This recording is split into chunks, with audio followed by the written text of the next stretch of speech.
Bugun dunyo siyosatida muhim bayonot yangradi.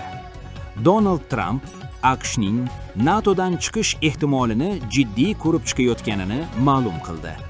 Bu bayonot xalqaro xavfsizlik tizimi kelajagi haqida yangi savollarni yuzaga keltirdi. Trumpning aytishicha, NATOda a'zo ayrim davlatlar Eron bilan bog'liq keskin vaziyat fonida AQShni yetarlicha qo'llab-quvvatlamagan. Shu sababli u AQShning alyansdagi rolini qayta ko'rib chiqish mumkinligini ta'kidladi.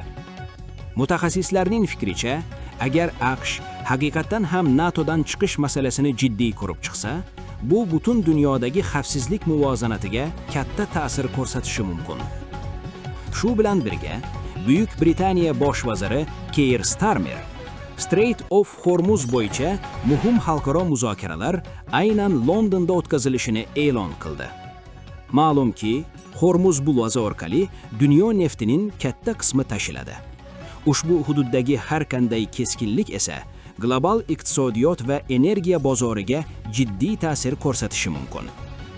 Ekspertlar yaqin haftalar NATO kelajagi va Yaqin Sharqdagi vaziyat uchun hal qiluvchi davr bo'lishi mumkinligini ta'kidlashmoqda.